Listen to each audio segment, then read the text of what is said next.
ပရိသတ်များအားလုံးပဲမင်္ဂလာပါရှင်ပရိသတ်များအားလုံးကိုကျမတို့ရဲ့ YK Audio Channel ကနေပြီးတော့ပြန်လည်ကြိုဆိုလိုက်ပါတယ်ပရိသတ်များတဲ့ဒီနေ့မှာတင်ဆက်ပေးခြင်းတဲ့ဇာတ်လမ်းလေးကတော့စာရေးဆရာမဂျူဂျူနိုဘယ်ဦးရေးသားထားတဲ့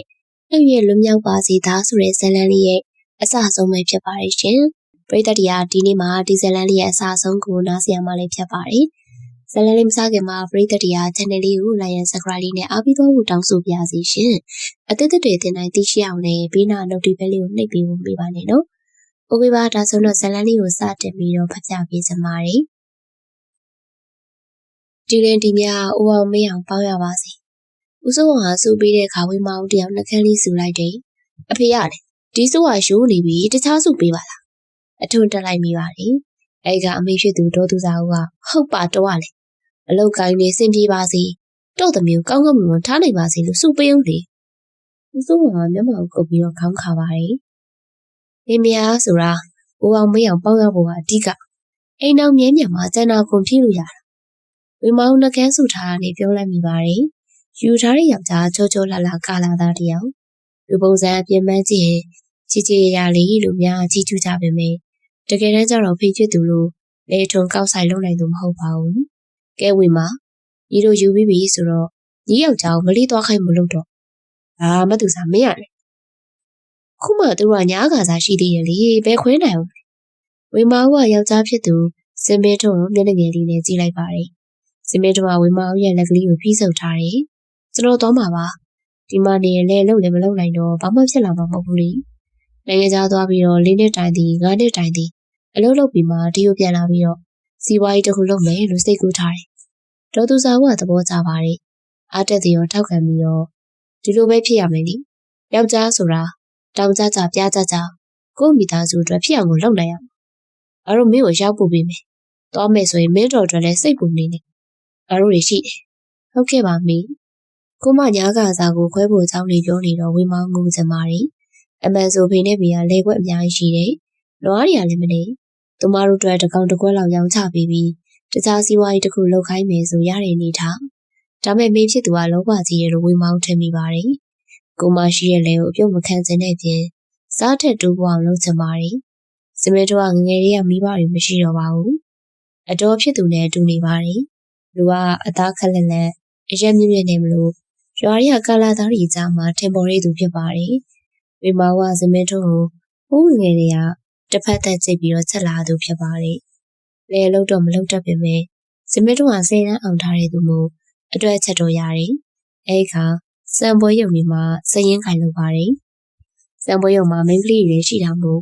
ဝေမောင်ကစိတ်မချပါဘူး။လက်ထက်ယူပြီးတဲ့အထိစိတ်မချနိုင်တာမို့တနေ့တစီသွားခိုင်းဖို့လည်းခွင့်မပြုချင်။ဒီမှာကိုယ်စိတ်ချတော့သိလား။ကိုဟိုရောက်ရင်စူးစမ်းမှာပါ။ကိုဘာလို့ဖြစ်ဖြစ်လုပ်နိုင်တယ်။ဝေမောင်ကစိတ်မချပါဘူး။စမင်းတို့ရဲ့ဒေါ်တီတာကလေကို့တူနိုင်ငံခြားအောင်မလို့ချင်ဒီမှာသမီးစဉ်းစားတော့ဒီမနေဘလို့ပဲဖြစ်ဖြစ်သမီးတို့အိမ်တော်ကြီးကမြဲနေမှာ။ကိုရောက်သွားရင်ယောက်ျားဆိုတာမိန်းမနဲ့ဝေးကွာတဲ့ချိန်မှာအထီးတွေကိုတောင်းတမှာ။ဟိုမှာသူ့လိုပဲအလုံးလာလို့တဲ့မြန်မာမိန်းကလေးတွေလည်းရှိမှာ။ကိုတူဆိုပေမဲ့ယောက်ျားပဲလေ။အနေနဲ့ရင်တော့ဖောက်ပြန်သွားနိုင်တယ်။ဝေမောင်ကဒေါ်တီရဲ့စကားကိုကြားတော့ငိုယိုပြီးတော့ဒေါ်သူစာကိုပြေးကတ်တယ်။အမေစမင်းတို့နိုင်ငံခြားမလုပ်ပါနဲ့အမေရဲ့နော်။ဟဲ့ဒီမနေသူကလည်းအလုပ်မလုပ်တတ်တာ။စံပွဲရုံမှာစရင်ကားလုပ်တာဘယ်လောက်ရလို့စီးပွားရေးတစ်ခုလုပ်ဖို့အမေရင်းနှီးထုတ်ပေးပါလားလို့လေဝေမောင်မပြောရတာကြောင့်မျက်နှာလေးငဲသွားမိပါတယ်။စမင်းတို့ကိုချစ်လို့မခွဲနိုင်တော့ပါဘူး။ယူပြရစီတော့လူပူစားခဲ့တာကြောင့်မိဘတွေကမင်္ဂလာဆုံးကျွေးပြီးတော့ယူစီခဲ့ပါတယ်။စမင်းတို့မှာဘာမှမရှိရကြောင်းတင်တောင်းဖြစ်စီလဲဘာမှမရခဲ့။စမင်းတို့ကလက်ထပ်ပြီးကျွန်တော်နိုင်ငံခြားပို့ပေးပါ။ကျွန်တော်ရသမျှပြန်ပို့ပါမယ်။ကျွန်တော်တို့မင်္ဂလာစေးကုန်ခဲ့တဲ့ငွေရဲ့အစပေါင်းများစွာ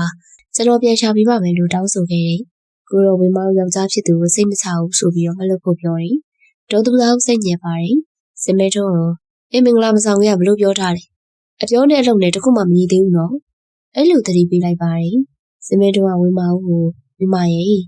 အမေကကိုကိုစကားမတီးတဲ့ကောင်လို့ထင်နေပါအောင်မယ်။ကိုဝေမောင်ကိုဘသူထောက်ပတ်မှမပါဘဲနဲ့တင်တောင်းတက်တယ်ထားနိုင်အောင်ကြိုးစားအောင်မလေးကွာ။အဲ့လိုပြောပြပါတယ်ဝေမောင်ကလက်မခံတင်တောင်းတက်တယ်လည်းမနေရရင်နေပါစ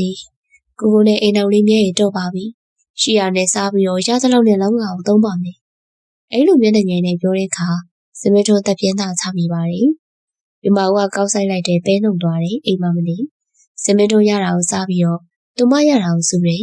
အဲ့လိုချစ်ချစ်ကုတ်ကုတ်နေတာကိုဒေါ်သူစာဦးကဘဝင်မကြစားချင်တာမစားရဝယ်ချင်တာမဝယ်ရနဲ့တက်လုံးဒီတိုင်းနေမလို့လားဝေမာကြီးယောက်ျားနိုင်ငံသားသွားမယ်ဆိုရင်ငါဈေးအိတ်ထုတ်ပေးပါမယ်ဟိုရောက်လို့အလုပ်လေးရကမှပြန်ပေးဖို့ဝေမာဦးကညမ်းပါတယ်အမေရဲ့စမင်းတို့ကနိုင်ငံသားမသွားစေချင်ဘူးသမီးတို့တို့အမေကုန်ခဲ့တဲ့မင်္ဂလာစီကိုသမီးပြန်ဆက်မှာပါအဲ့လိုပြောတော့ဒေါ်သူစာကိုစိတ်လျှော့ရပါတယ်စမင်းတို့နိုင်ငံသားလွတ်မရတော့ညီမလဲဘာမှမရှိတဲ့ကောင်ယူရတယ်ချစ်လို့ကြိုက်လို့ယူလဲစစ်တာကြိုက်တာထမင်းမစားရဘူးဒီယောက်ျားကိုငါချစ်လို့ယူထားတာပဲဆိုပြီးတော့ထမင်းမစားဘဲမျက်နှာပဲထိုင်ကြည့်နေလို့လည်းဘိုက်မဝအောင်အဲ့လိုစမင်းတို့မခန့်ချင်အောင်ပြောပါတယ်ဒေါ်သူစာကဘိုးဘွားပိုင်လေကွက်တီကိုလည်းသူမသေးခင်တော့မရောက်စင်ဝေမာဦးကိုလည်းပြည့်ပြည့်စုံစုံနေစေခြင်းနဲ့ဦးစိုးအောင်ကသူစားရဲ့ကျုပ်တို့မရှိတော့ရင်လည်းဒီရက်ကွက်တီကသမီးတို့လည်းမရပဲပိုက်မှာပဲလေဘာလို့နှမျောနေရလဲဟုတ်တော့ရှင်ဘလို့အုံနောက်တော့ကိုစိုးအောင်ရဲ့ကိုလေအားထွက်တာကိုစားရတာနဲ့သူများစီကဝဲစားရတာတူသလားတော့ကျုပ်တို့မရှိတော့လေဒီလက်ကွက်ကိုလူငားပြီးတော့ဆက်လုပ်ခိုင်းမှုဝေမောက်မှာခဲ့ရမှာပေါ့တားပြလေစမင်းတို့ဘယ်အတွက်ကြောင့်နိုင်ငံခြားကိုအတဲလွတ်နေရတာတော့ဒါတွေကိုနားမလည်ပါဘူးစမင်းတို့ကလည်းမလုပ်တတ်ဘူးကျုပ်တို့မရှိတော့ရင်သူဘာလို့မှမလုပ်ပဲနဲ့ဒီလေကထွက်သမျှဝင်နဲ့ထိုင်စားတော့မှလေဝေမားတို့ဘယ်နေရာမှာသွားအားကိုးရတော့မှလေအလုံးမလုပ်တဲ့ယောက်ျားကိုဘယ်မိန်းမမှမရှိသေးဘူ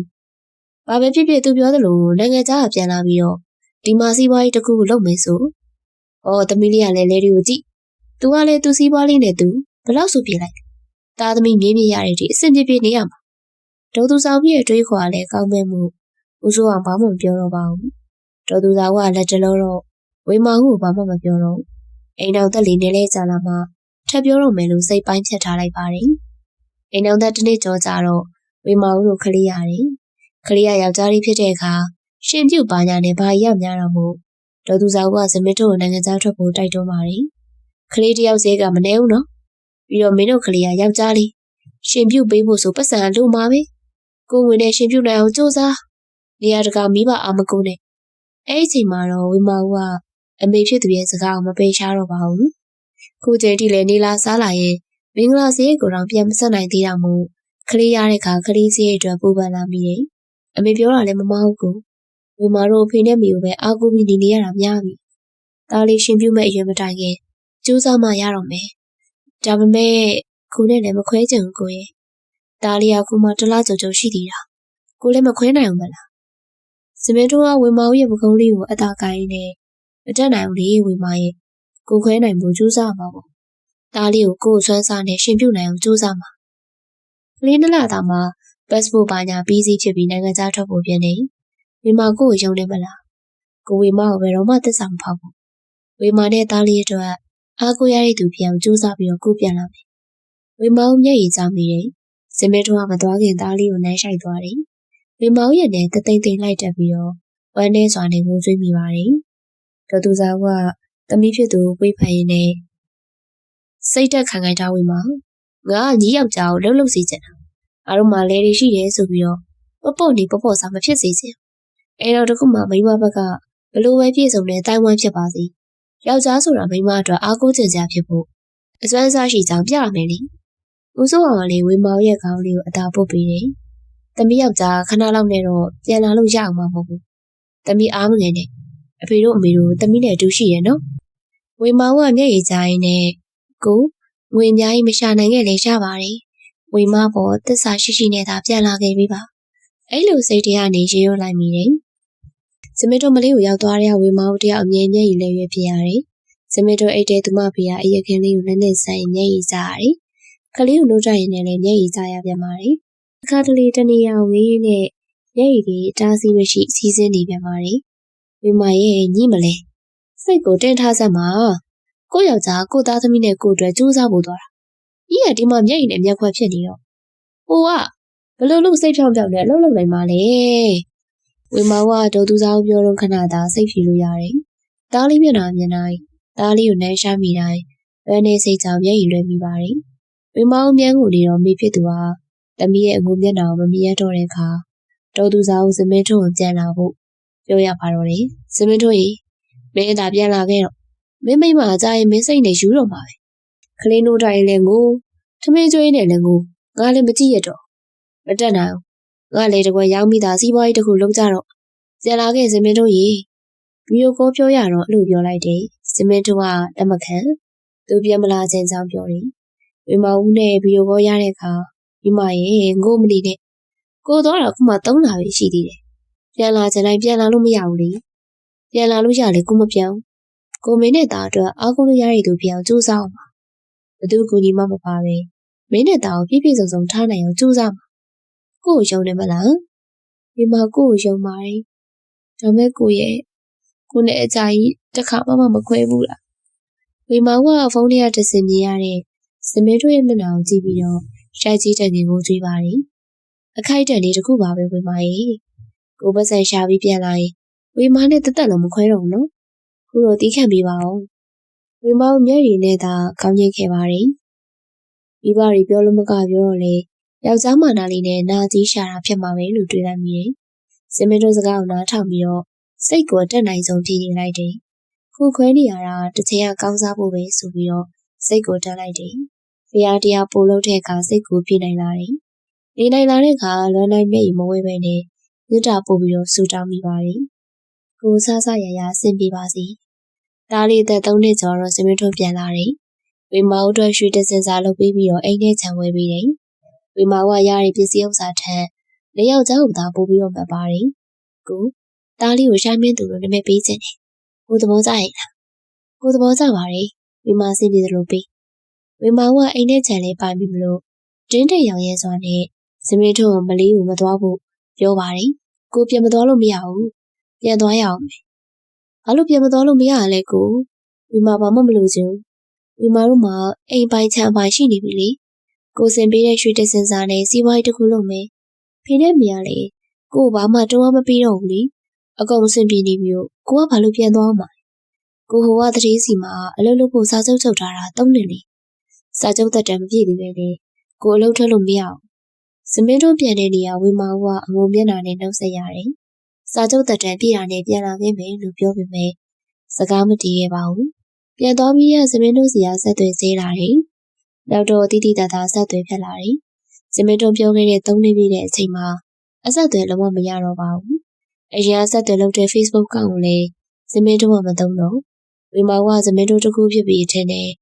နေ့ညကိုပါတယ်တားလေးနဲ့အယူတစ်ပိုင်းဖြစ်နေတယ်အဲဒီကဒေါ်သူစာကနေမရတော့တာကြောင့်မလေးကိုစမင်းထွန်းနဲ့အတူပို့ပေးလိုက်တယ်ဟိုဘက်ရွာကောင်းလေးကိုသွားပြီးကောင်းလေးမိဘတွေကိုပြောရတယ်တော်တို့သားနဲ့ဆက်သွယ်ရရင်ကျုပ်သမန်ကြောင့်မေးကြည့်ပါအောင်တော့ကျုပ်တို့နဲ့ဆက်သွယ်မရတာကြားနေပြီဝေမောင်လေးသူ့စိတ်နဲ့အယူတစ်ပိုင်းဖြစ်နေပြီအဲ့လိုမှပြီးနောက်နေ့ထပ်သွားမိတော့စမင်းတို့ကိုပြောပြဖို့တော့တားကိုပြောလိုက်တယ်မသူစားကြီးစမင်းတို့ဘာမှမဖြစ်ဘူးလို့တော့ပြောတယ်တော်တို့ရမ်းစိတ်ပူပါနဲ့ကျေးဇူးပါမနဲ့ရဲ့အခုမှပဲကျုပ်လေးစိတ်ရတော့တယ်ဒေါ်သူစားကအိမ်ကိုမြန်ပြန်ပြီးတော့ဝေမောင်ကိုပြောပြရတယ်အဲတည်းစားမှပဲဝေမောင်ကစိတ်အေးလာပါတယ်ယောက်ျားဖြစ်သူဘာမှဖြစ်ဘူးသိရတော့ဝမ်းသာလို့ကိုပြန်နေအမြန်ဆက်သွယ်ပါတော့ကိုရဲ့တရက်လည်းမဆက်သွယ်တစ်ပတ်လည်းမဆက်သွယ်ပြန်တော့ဒေါ်သူစားကဒေါ်နန်းတို့အိမ်ကိုသွားရတယ်ဒီတစ်ခါဒေါ်နန်းမျက်နှာမကောင်းမနဲ့ဘာဖြစ်လို့တော့သားစမင်းထိုးကြပါပြောလေမသူစားကြီးမပြောမပြီးဆိုတော့လည်းပြောရမှာပဲပြောပါမနဲ့ရဲ့ဒီလူနဲ့ဒီလူစကားပလင်ခက်မနေပါနဲ့တော့တမန်မလေးမှာနောက်မိမယူထားတယ်တဲ့ဘလို့ဒေါ်နန်းစိတ်လည်းမကောင်းသလိုစိတ်လည်းတူနေတဲ့မျက်နှာနဲ့စမပြောနိုင်စမင်းတို့ကနောက်မိမယူထားတယ်ဟဲ့လားကျုပ်သားကတော့အဲ့လိုပြောတယ်အိမ်မိမနဲ့တွေ့ရိုက်ထားတဲ့ပုံတွေလည်းကျုပ်ကူပြတယ်ဒေါ်နန်းကသူမဖုန်းကိုယူပြီးတော့ဒေါ်သူစာဦးကိုဖုန်းလေးကနေသူမသားပို့ပေးတဲ့ပုံလေးပြပါတယ်မြန်မာမပဲအလုပ်တူတူလုပ်ရင်ညှိကြတာလို့ပြောတယ်ဒေါ်သူစာဦးပုံလေးစီရင်နဲ့အသေးနိုင်ရတယ်ကိုသမီးနဲ့ကိုမြေးအတွက်အားကိုးရအောင်ဆိုပြီးတော့မလေးကိုဇရိတ်ခံပြီးပို့ပြီးတော့မှကိုသမီးနဲ့ကိုမြေးကိုထားပြီးနောက်မိမယူသွားရလေသလားလို့ယူကျုံမရဖြစ်မိပါတယ်ဒီကိစ္စဝေမောင်ကိုဘယ်လိုပြောရမလဲလို့ဒေါ်သူစာဦးတွေးနေစိတ်ဆင်းရဲကြီးစွာဖြစ်မိပါတယ်ဒေါ်သူစာဦးအိမ်ကိုခြေကုပ်လက်ပန်းကျစွာပြန်လာတော့ဝေမောင်ကပြေးရောက်လာတယ်အမေစမင်းတို့ကြောင့်ပါကြလေဒေါ်သူစာဦးကဘာမှမပြောဘဲရှောင်းတော့ဝေမောင်ကတဲတန်လိုက်မိတယ်အမေအနီနဲ့စမင်းတို့ကြောင့်ပါပြောလိုက်တယ်လို့ဒေါ်သူစာဦးကရှိုင်းမင်းသူလေးကိုကြည့်ပြီးတော့ ကိုပြမငုံငိုင်းထိုင်နေတယ်ဝေမာကအမေဖြစ်သူကိုကြည့်ပြီးတော့ဘလောက်ဆူနေပြီအမေသမီးမိတာအဖြစ်အောင်လေညီယောက်ျားမလေးမနောက်မိန်းမယူလိုက်ပြီတဲ့ဘလို့ရှင်ဝတက်တဲ့မိုးကြိုးကြီးအစင်းလိုက်ပြစ်ချလိုက်တယ်လို့မျက်ရည်ဟာကန်းပြိုတယ်လို့ဝေမာဝရှိုင်းမဲ့သူလေးကိုဆွဲခေါ်ပြီးတော့ခလေးနားတွေကိုပိတ်ကခေါင်းကြီးခါရနေမဟုတ်ဘူးအမေကလေးရှင်မဘာတွေပြောနေရလဲခလေးသားမဆိုတာကြောင့်ခလေးနားတွေကိုအတင်းပိတ်ပြီးအသေးထန်ဖတ်ထားတဲ့ဝေမာဦးကိုကြည့်ကတော်သူစားကိုယူမတက်ပါဝေမာရဲ့ငါမလိမ့်ဘူးတော်နဲ့သူ့သားပို့ပြီးတဲ့စင်မင်းတို့နဲ့သူ့နောက်မိန်းမတွဲရထားတဲ့ပုံတွေပါငါ့ကိုပြလိုက်တယ်မဟုတ်ဘူးအမေကလေးရှိမှဘာတွေမဟုတ်တာရှောက်ပြောနေရလဲဒီသားမိတွေကလေးရှိမှဘလို့ဖြစ်လို့အော်ကြီးရဲ့ကျဲဖြစ်နေရတယ်မိမတမိဘာလို့ငိုရလဲဦးစောအောင်ကဒေါ်သူစာကိုကြည့်တော့ဒေါ်သူစာဦးပါငိုနေရတွေ့လိုက်ရတယ်မတ်သူစာဘာကြီးဖြစ်နေရလဲငါ့ကိုလည်းပြောပါဦးတော်သမက်ကိုမလေးပိုးမိတာမှားပြီကိုစိုးအောင်ကြီးအခုတော့သမီးကိုထားပြီးဟိုမှာနောက်မိန်းမရနေပြီတဲ့ဒါကြောင့်တင်းကကျုပ်တို့ကိုအဆက်အသွယ်မလုပ်တာအမေမဟုတ်တာတွေမပြောနဲ့ဝေမာဦးကအော်ပါတယ်ကိုကအဲ့လိုလုံးမမဟုတ်ဘူးကိုကသမီးနဲ့သူ့သားအတွက်စူးစမ်းပြီးပြန်လာမယ်လို့သမီးကိုပြောသွားတာကိုကစကားမတည်တဲ့သူမဟုတ်ဘူးသမီးစိတ်လျှော့ပြောရင်းနဲ့မောဖောက်ချင်နေတဲ့ဝေမာဦးကိုဦးစိုးအောင်ကနှစ်သိမ့်တယ်ဝေမာဦးအဖေဖြစ်သူကိုငိုမျက်နှာနဲ့ကြည့်ပြီးတော့ကိုကလေသမီးကိုဘယ်တော့မှတစ္ဆာမဖောက်ဘူးတဲ့ဖေရဲ့သမီးကိုအဲ့လိုပြောသွားတာအေးပါဖေသိတယ်သမီးစိတ်လျှော့အောင်နော်ရှိုင်းမင်းသူလေးကအမေဖြစ်သူကိုတော့ရှုံးမဲ့ကိုပါတယ်ဝေမာဦးဒူတောက်ထိုင်ကြပြီးသားလေးကိုတင်းနေအောင်ပွေးဖက်ထားလိုက်တယ်မဟုတ်ဘူးမငိုပါနဲ့သားရဲ့မင်းအဖေအမေတို့စီပြန်လာမှာပါညမမကောင်းပင်ကြီးမှာလာမင်းတာနေပါတယ်ဒါမဲ့ဝေမာဦးရဲ့ရင်ထဲမှာတော့လာမညာဖြစ်နေခဲ့တယ်တကားဝမှာအိမ်ကိုမြည်ပြီးတော့ငုံငန်ငန်ထိုင်နေကောင်းကင်ကိုမောကြည့်လိုက်တဲ့အခါမှာတွင်းညစာဝင်လာတယ်စမင်းတို့ကတကယ်ပဲသူမပေါ်ဖောက်ပြန်သွားတာလားအမေဖြစ်သူတော်သူစားကိုပြောသလိုအမှန်တကယ်ပဲဟိုမှာနောက်ဝိမထည့်ယူလိုက်တာလား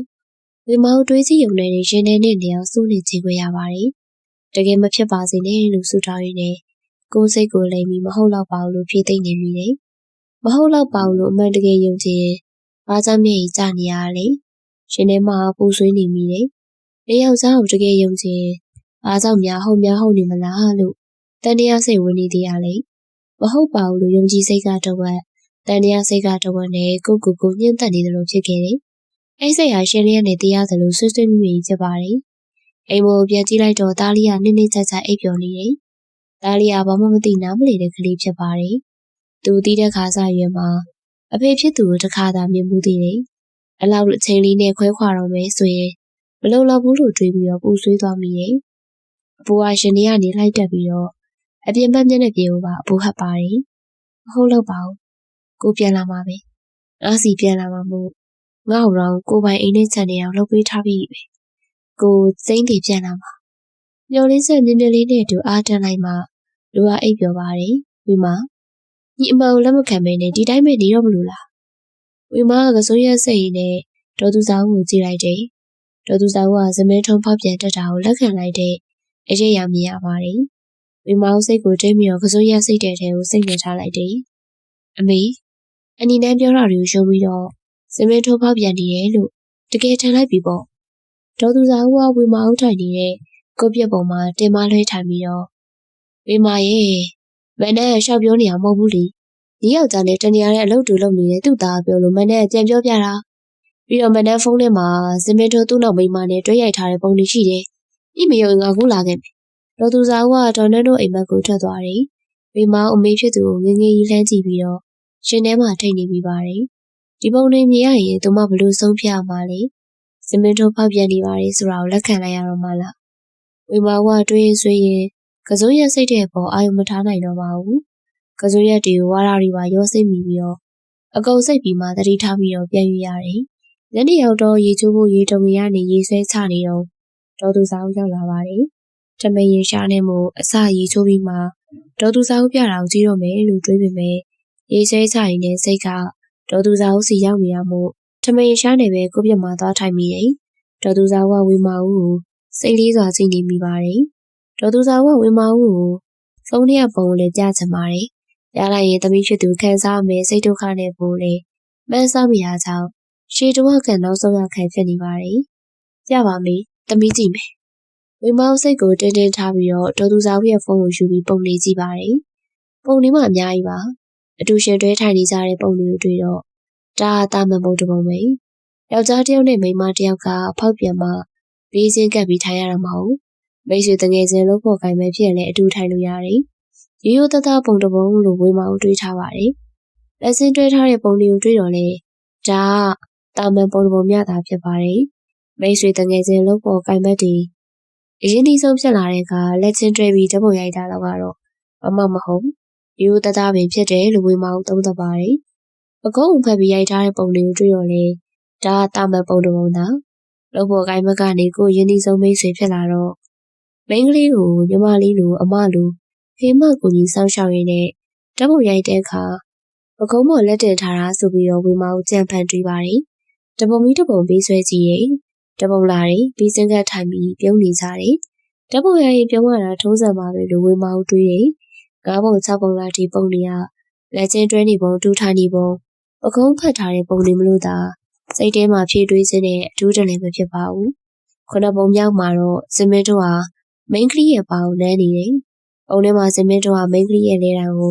သူ့ရဲ့လက်နဲ့စိတ်တွေထားပြီးတော့နှဲရှိုက်နေတာဖြစ်ပါတယ်။မိန်းကလေးကပြုံးလို့နေပါတယ်။ဒီပုံကိုအကြိုင်းငင်းနဲ့ဝေမောင်တယောက်ဘလို့အတွေးနဲ့ရိုးသားသားပါလို့စင်ကြေပေးရကောင်းလို့ကြံဖန်နေမိတယ်ယူတယ်။တိတ်ကိုယူနေတာစင်ကြင်မဲ့လွန်ပါတယ်။အသားချင်းထိတွေ့နှဲရှိုက်နေတာကယူသားပါတယ်လို့ဆိုရင်ဘလို့ထိတွေ့ခြင်းအမှာဖောက်ပြန်ခြင်းလို့ခေါ်ဆိုမှာမဟုတ်တော့ပါဘူး။စစ်စစ်တော့လေဝေမောင်ဖြစ်တွေးပေးထားသမျှဟာအတိတ်ပဲမဲ့လွန်ပါတယ်။ဘယ်လို့ပေါ်ကိုင်ပတ်မိတ်ဆွေအောင်မှလိမ့်မတူခြင်းပခုံးမဖက်ကြပခုံးဖက်တယ်ဆိုတဲ့နေရာမှာငယ်ပေါင်းချင်းချင်းပခုံးဖက်ကြတာမျိုးတော့ရှိပါတယ်။ဒါမဲ့စမင်းတို့ဟာပုံလေးကမိန်းကလေးရဲ့ပခုံးကိုဖက်ထားမှကိုယ်စနီးလိုမျိုးတယူတရဖက်ထားတာမျိုးပုံလေးကကိုယ့်လေယောက်ျားရဲ့မျက်ဝန်းကိုကြည့်ရတဲ့ဘေးကမျိုးသမီးပေါ်ထားတဲ့သူ့စိတ်ကိုဝေမောင်ခမက်မိနေပါတယ်။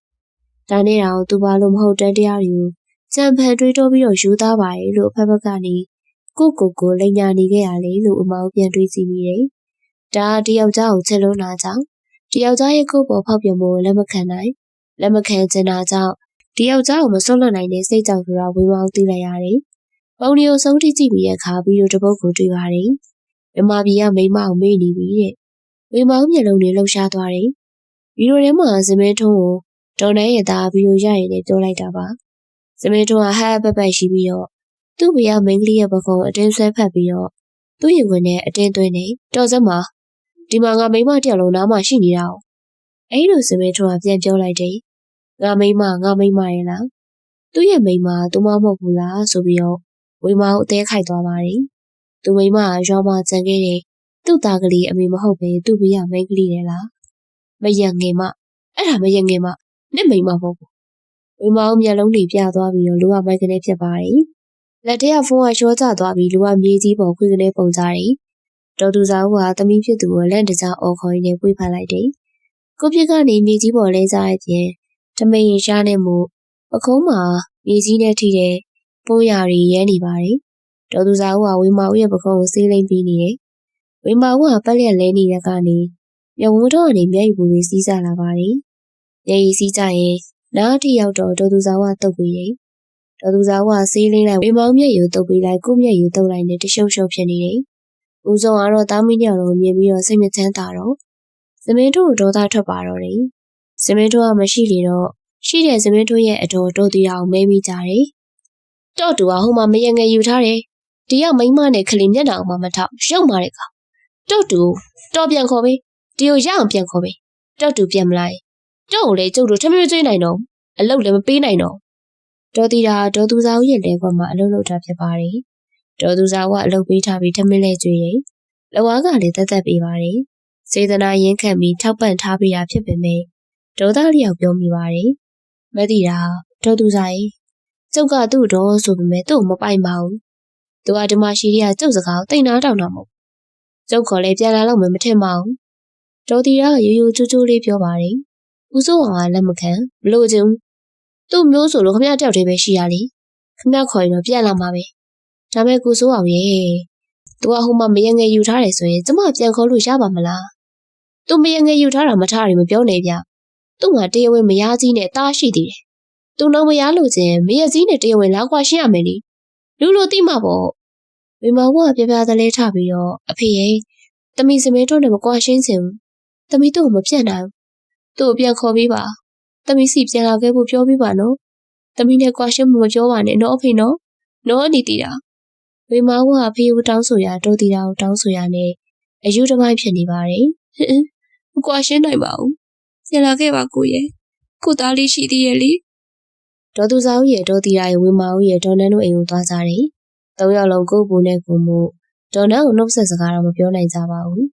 ဒေါ်နန်းလည်းနားလည်နေပါပြီသူတို့လာကြတာသူ့သားအနေတစ်စက်စင်မင်းထုံးကိုဆက်သွယ်ပြုကြလို့ဆိုတာနားလေတယ်လက်ဖက်တုပ်လေးချကြတော့ဘယ်သူမှမစားနိုင်နေပူပူမှာပူပူကမှဆိုတာကြောင့်ရှင်ရီလည်းမတောက်မိကြဝေမောင်ကငင်းငင်းငိုင်းငိုင်းနဲ့မျက်နှာမှာလည်းတနခါမရှိမျက်လုံးတွေလည်းငိုထားတာကြောင့်ဖောက်အစ်နေပါတယ်ဒေါ်သူစာဦးကလည်းတမိရဲ့အပူကြောင့်လက်နဲ့ပြောင်းနေညူညူကြီးဖြစ်နေတယ်ဒေါ်တီကတော့တနခါလိမ့်ထားပေမဲ့မျက်နှာမကောင်းပါဘူးသုံးယောက်ထဲမှာစကားပြောလို့စင်ပြေမဲ့ဒေါ်တီတာကိုပဲဒေါ်နန်းကအရင်ခေါ်လိုက်တယ်လက်တီတာကြီးကျမသားစီကိုဖုန်းခေါ်ကြနိုင်ခေါ်လို့ရတာမဟုတ်ဘူးဘဘကအချိန်နဲ့တရားချိန်ကမတူဘူးလေတော့ကျုပ်ဘိုးသားဘကခေါ်မှဖုန်းကပြောလို့ရတာကျုံနားလေပါတယ်မနှဲရဲ့ဒေါ်နန်းအထိုင်ဆောင်နေရတာကိုအားနာလို့ပြောရမယ်ဒေါ်တီတာသိတယ်ဒေါ်တီတာဝေမောင်ကိုပြောပြတော့ရတယ်နေတီတာတမီအဲ့ချိန်ထိစောင့်ပါမယ်ဒေါ်နန်းဒေါ်သူစာဦးပါတပြင်းချမိရဲ့ရောက်9နာရီခွဲလောက်နေမှဒေါ်နန်းစီကိုသူ့သားဖုန်းဆက်ပါတယ်ဖုန်းဆက်ချင်းပဲဒေါ်နန်းကအကျိုးကြောင့်ပြောပြီးတော့စင်မင်းတို့ကိုဖုန်းလေးပေးဖို့ပြောပါတယ်တားကြီးမင်းတကယ်ချင်းစင်မင်းတို့ရှိတယ်မလားသူ့ကိုဖုန်းပေးလိုက်ပါတားကြီးဒီမှာသူ့တော်ကဖုန်းပြောချင်လို့တဲ့အတော်ဆိုတော့စင်မင်းတို့ကဖုန်းကင်နေဒေါ်တီတာဖုန်းပြောတော့ဝီမာကဘေးကနေပြလောင်ခတ်နေတယ်အတန်လေးကြားရဖို့ဖုန်းနာကိုတိုးကပ်မိတယ်အင်တာနက်ကပြောရတာမို့အတန်ပြတ်တော့ဖြစ်နေတယ်စင်မင်းတို့ရေဘေးရွာကိုပြန်လာခဲ့တော့ခုမတူစားလို့ကမင်းကိုအလုံးမလုံးနဲ့တော့လို့ပြောတယ်ဒီမှာလဲစီးပွားရေးတစ်ခုလုပ်ပေးမယ်တဲ့နေကောင်းလားမမေးပဲပြန်လာခဲ့ဖို့ပြောတော့စင်မင်းတို့ကချင်းဒီကိုရှိမ့်မိပုံရတယ်ကျွန်တော်ဒီမှာမိမယူလိုက်ပြီးတော့ကျွန်တော်ရွာကိုဘယ်တော့မှပြန်မလာတော့ကျွန်တော်မြန်မာပြည်ကိုပြန်ရင်တော့ကျွန်တော်ခုယူထားတဲ့မိမနောက်ပဲလိုက်နေမှာစင်မင်းတို့ရေငါတောင်းပန်ပါတယ်မင်းအဲ့လိုတော့မလုပ်ပါနဲ့မင်းဒီရွာမှာမိမတွေကလေးရှိသေးရဲ့လေမင်းတရားမိမတွေကလေးကိုဘယ်လိုလုပ်မှာလဲသူတို့ကိုကျွန်တော်ပေးနိုင်များပေးပြီးပြီလောက်ကျွေးပြီးပြီလေတော့ကျွန်တော်ပြောတဲ့နေရာမှာပဲနေတော့မယ်ဝေမောင်ကမျက်ရည်ကျပြီးဖုန်းကိုဆွဲယူလိုက်တယ်ကိုဝေမောင်ကိုဖောက်ပြန်လို့မရအောင်နော်ကိုဝေမောင်ကိုထားခဲ့လို့မရအောင်ဝေမောင်ကငိုယိုပြောရင်းနဲ့မျက်ရည်တွေပိုးပေါက်ကျနေတယ်သူမဘက်ကမထားခဲ့ဖို့မဖောက်ပြန်ဖို့အယူလိုအော်ဟစ်နေပေမဲ့တစ်ဖက်ကဖုန်းချသွားပါပြီဝေမောင်ကအယုတ်ကျိုးပြဲဖြစ်ပြီးချုံပွဲချငိုတော့တယ်အဖေရဲ့စမင်းတို့ကိုပြန်ခေါ်ပေးပါသမီးစီပြန်ခေါ်ပေးပါအမေရဲ့သမီးတူမရှိပဲဘလို့ရှေ့ဆက်ရပါလဲသမီးသားလေးကိုအဖေမမဲ့စီချင်ဘူးအမေစမင်းတို့ကိုပြောပေးပါဦးအမေရဲ့ဝေမောင်ကဒေါ်သူစာအုပ်လက်ကိုကိုင်ပြီးတော့ငိုယိုတောင်းပန်နေတယ်ဒေါ်တီကဝေမောင်ကိုကြည့်ပြီးအတူလိုက်ငုံမိပါတယ်ဝေမောင်ကအမေဖြစ်သူကိုတောင်းဆိုရင်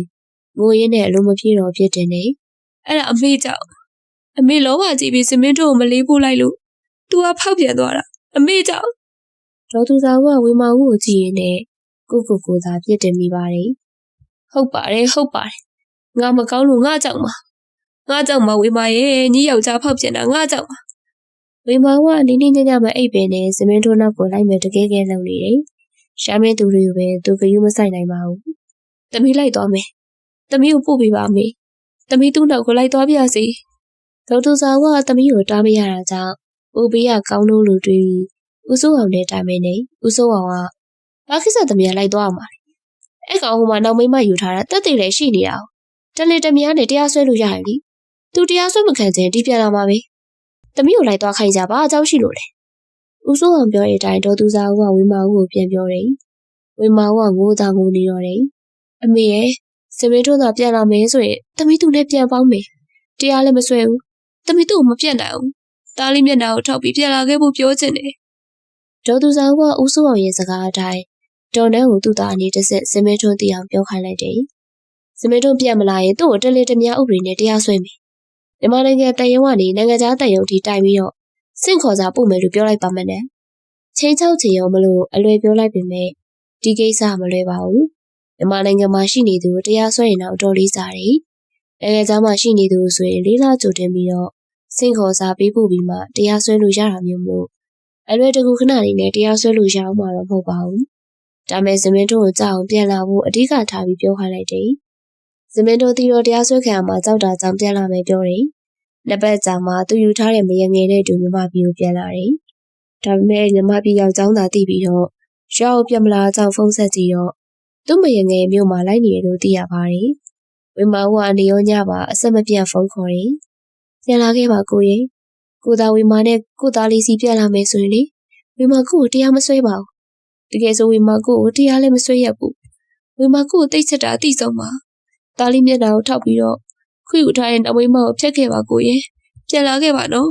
။ဝေမာဦးကတောင်းမမှန်နဲ့မိုးယူပြီးပြောပါတယ်။ချိုချိုသားသားနဲ့ယူကျူးကျူးလည်းပြောတယ်။ချောမြတဲ့ခါချောက်ပြီးတော့လည်းပြောပါတယ်။ဘလို့ပဲပြောဇမင်းထွန်းကသူမကိုကွာရှင်းပေးဖို့သာပြောတယ်။အတားတကြီးကွာရှင်းပေးပါတော့ဝေမာ။နင်းနဲ့ငါဘာတန်ရုံးစင်မှမရှိတော့။အိုးဘလို့ပြောလိုက်တာလဲကိုရဲ့။ဘာလို့တန်ရုံးစင်မရှိရလဲ။ကို့မှာကို့သားလေးရှိသေးတယ်။တွေ့တာစီကကို့တွေ့တာတန်ရုံးစင်ရှိပါသေးတယ်။ဟိုငါမှမရောမင်းကလေးတွေ့ရောဘာတန်ရုံးစင်မှမရှိတော့။ဟုတ်တယ်။ကလေးတယောက်ဖက်တယ်ပေမဲ့အဲ့ကလေးနဲ့လည်းမတွေ့ရတော့ငါဘက်ကမတွေ့တာဝေမာ။ဝေမာကိုတဲတဲ့ခိုင်နေအောင်နားရတယ်။တယောက်ကြားဖြစ်သူမရှိပဲသားလေးကိုပြုစုပြိုးထောင်ခဲ့ပေမဲ့ဘယ်တော့မှစိတ်တမကြခဲ့ပါဘူး။ဒီနေ့ဒီဖေနဲ့ဒီသားအတူရှိရမှာပါဆိုတဲ့စိတ်နဲ့လေးယောက်ကြားပြန်လာချိန်ကမျှော်ခဲ့တယ်။လေးယောက်ကြားကိုလွှမ်းဆွချိန်လေးယောက်ကြားရဲ့ကိုယ်ပါသားလေးကိုဖက်ပွေရင်းနဲ့ပြေးသိခဲ့ရတယ်။အဲ့ချိန်ဒီမှာတန်းတမျှော်ခဲ့ရတဲ့လေးယောက်ကြားကတော့တွေ့တာစရာတန်ရုံးစင်မရှိဘူးလို့သတ်မှတ်ခဲ့မှမသိခဲ့ရအောင်။တိရချိန်မှာနှလုံးကွဲချင်မတတ်ပါဘူး။ဝေမာကိုဝမ်းထဲစိတ်ကြီးပြီးငိုမိကကိုပြန်လာနော်။ကိုပြန်မလာရင်ကိုဝေမာတရားစွဲမှာ။ဝေမာကိုချင်းချောင်းမိပေမဲ့စိတ်မခိုင်ပြောရင်းငိုရတယ်။ဦးစိုးအောင်ကတမီးဖြစ်သူကိုအားမလို့အားမရဖြစ်ပြီးဒေါသထွက်တယ်။ညံ့လိုက်တာဝေမာရဲ့။ညှိကွာရှင်းမပေးရင်အကောင်ဘာမှပြောလို့မရအောင်။သူပြောချင်တာပြောပါစီ။ညီကမရက်ကြီးခွေယူထားတဲ့သူကအငဲအနှောင်းပဲ။သူတို့တိတ်ပုံပဲဖြစ်လို့ရမယ်။တလုံးတရားဝင်မဖြစ်ဘူး။ညီပြတ်သားလိုက်စမ်းမအေး။ညီပြတ်သားပြီးအကောင်တရားစွဲလိုက်စမ်းမဝေမာရဲ့။ဝေမာကဦးစိုးအောင်ရဲ့စကားကိုဖုတ်ဖက်ခါပြီးတော့အိုးတရားမစွဲရပါဘူး။တော်ကြာသူထောင်ချသွားရင်တမီးကိုတက်လုံးစိတ်နာပြီးတော့ကလေးစီပြန်မလာပဲနေမှာပေါ့။တမီးကသူ့မိန်းမအဖေရဲ့ဒီသားလေးကလည်းသူ့သွေးသား။အဖေပြောသူ့လိုပြတ်သားဖို့ဘယ်လိုလုပ်ပြီးတော့လွှဲမလဲ။ဦးစိုးအောင်ကစကနေစုပ်တက်ရင်မျက်နှာလွှဲသွားတယ်။ဒေါ်သူစားကတမီးဖြစ်သူကိုကြည့်ပြီးတော့ဝကြွေးကြည့်လိုက်တာလို့သာရေရွမိပါတော့တယ်။ကို့ကိုမတွေ့တာတဲ့ယောက်ျားများညီမို့အေးဒေါ်သူစားကပြောတော့ဝေမောင်းလာပါတယ်။တွေ့တာပေါ့မေရဲ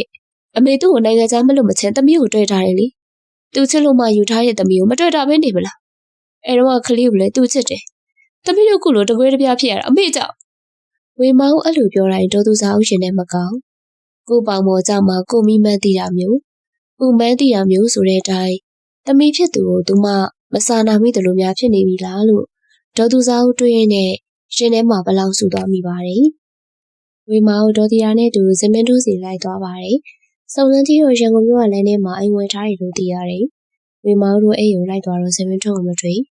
့ဇမင်းတို့ရဲ့နောက်မိန်းမစန္နာကြီးဆိုသူနဲ့တွေ့ပါတယ်စန္နာကြီးကဝေမောင်ထက်ငယ်တယ်၄နှစ်လောက်ငယ်မယ်ချင်ပါတယ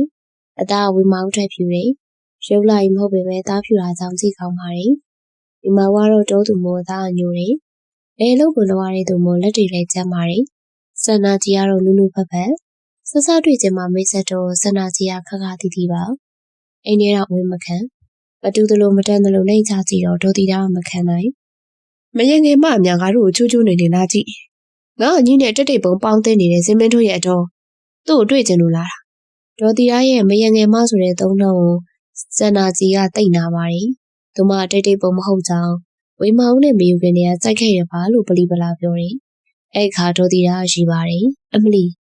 မရင်ငယ်ဆိုတာလက်မခံချင်တာနဲ့ပဲဘာရီယူချီပိုက်လျှောက်ပြောနေရလဲဇမင်းထိုးဆိုတဲ့ကောင်ကဒီဟိုးငယ်ငယ်တွေကရွာနေပဲမှသွားတဲ့ကောင်မဟုတ်ဘူးမလေးကတော့သူ့ရက်ခမောက်ပို့ပြီးလို့ရောက်သွားတာအဲ့ခါကျမှစန္နာကြီးတယောက်တမထွက်နိုင်တော့ပါဘူးအခုသူကကျမကိုချစ်တယ်လေ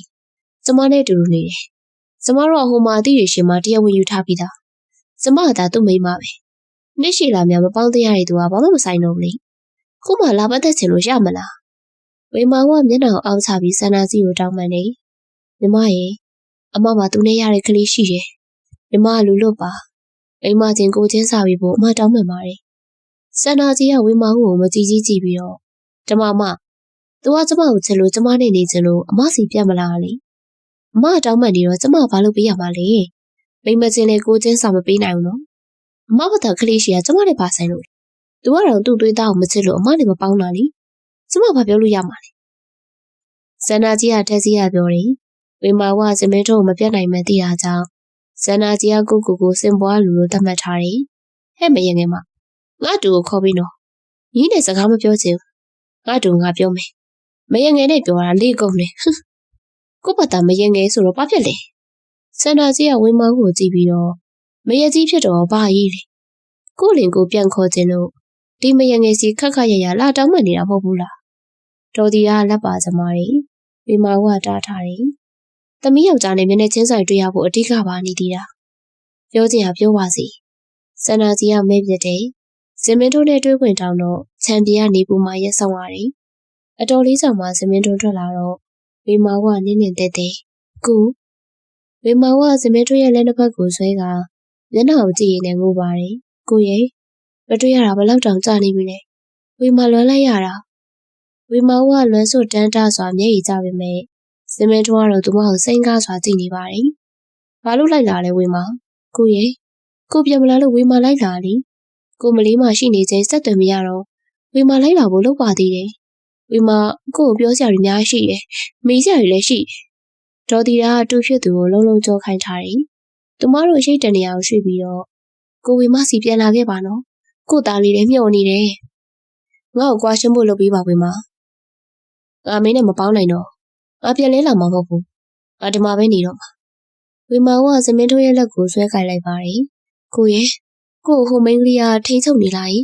ကိုမပြန်ရဘူးဝေမာနဲ့မပေါင်းအောင်လို့သူပြောရမလားငါ့ကိုဘယ်သူမှဘာမှပြောဝေမာငါကမင်းနဲ့မပေါင်းချင်တော့တာ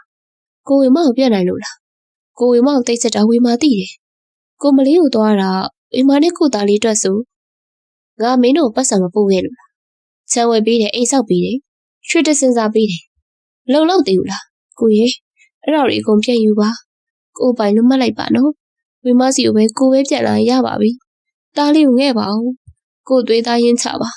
ကိုမတွေ့တာရင်တော့တန်ရုံးစင်တော့မဖြတ်ပါနဲ့ဝေမာကပြောရင်းနဲ့ဒေါ်တီတာကိုကြပြကြလက်ဆွဲခေါ်ပါတယ်အနီတီတာဟေးပြောပြပါဦးဒေါ်တီတာဝေမာကိုတနာတာကြောင့်စမင်းထွန်းကိုကြည့်ပြီးတော့စမင်းထွန်းရဲ့မေဝေမာကိုတနာပါဦးဝေမာကမင်းကိုမပြတ်နိုင်လို့ချစ်တဲ့စိတ်နဲ့တီတီလိုက်လာတာပါမင်းလူစိတ်တော့ရှိအောင်လို့ကွာ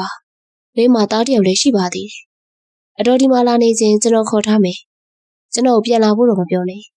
ကျွန်တော်ဒီကမိမကိုပဲချစ်တယ်သူနဲ့ပဲတက်တက်လုံးပေါင်းပါဝေမောင်မျက်ရည်ကျရင်နဲ့စမင်းထွန်းကိုကြည့်မိတယ်ကိုဘာလို့သူ့ကိုအလောက်ချစ်သွားတာလဲအဲ့လိုမီတော့ငါစူးစမ်းနေချိန်မှာငါနာမှာသူရှိပေတယ်အဲ့လိုစမင်းထွန်းကပြန်ပြေးတယ်ဝေမောင်ကိုနာမှာလူကိုယ်တိုင်မရှိပေမဲ့အမြဲစင်ပြေဖို့မြတ်တာဘူးဆူတောင်းပေးခဲ့တာပါကိုကသူ့ကိုနာမှာရှိလို့ဆိုပြီးတော့စိတ်ရိုင်နေတဲ့ချိန်သူနဲ့ဖောက်ပြန်နေတဲ့ချိန်ဝေမောင်ကိုလွမ်းတဲ့စိတ်နဲ့တနေ့မှကောင်းကောင်းစောင်းဝင်ခဲ့ပါဦးအဲ့လည်းမပြောခဲ့ပါဘူးကိုစူးစမ်းတာဝေမာတို့တော့မဟုတ်ဘူးလားအမှန်ဆိုဝေမာတို့ကိုတတိယနေရာမှာမဟုတ်ဘူးလားအနေနေတဲ့သူစီစိတ်ရိုင်တာလေငါ့ကိုယူဆိုင်တဲ့သူကငါစိတ်ရိုင်တာငါ့မှာလားစမင်းတို့ဝေမာကိုမေးခွန်းပြန်ထုတ်ခဲ့ပါတယ်ဒါဆိုကို့မျောလင်းစက်တစ်ခုနဲ့အမြဲစောင့်နေခဲ့တဲ့ဝေမာတို့သားမိရအောင်ဝေမာငိုယူပြီးတော့မေးမိပါတယ်စမင်းတို့ကကွာရှင်းဖို့စီကိုသာစကားဥတီပြောပါပြီးတော့သူ့အိမ်နဲ့ပြန်ဝင်ကတကားပိတ်လိုက်တယ်ဝေမာကခြံတကားကနေအထဲကိုလက်မြုပ်ကြည့်ရင်းနဲ့စမင်းတို့ကိုငိုယူခေါ်ပါတယ်စန္ဒာကြီးကအိမ်ရှိတီထွက်လာပြီးနှင်ထုတ်တယ်ဒေါ်တီကစန္ဒာကြီးကိုရုံမုန်းတာမို့မျက်နှာမမြင်ကျင်တော့တဲ့အခါဝေမာကိုသာချမ်းရှိကနေအတင်းဆွဲခေါ်ခဲ့ပါတယ်အိမ်ပြန်လန်းဟာမိလောင်ပြန်လို့ပါရွာပြောင်းတော့ဒေါ်သူဆောင်နဲ့ဦးစိုးအောင်ကိုဒေါ်တီကပြောပြတဲ့အခါ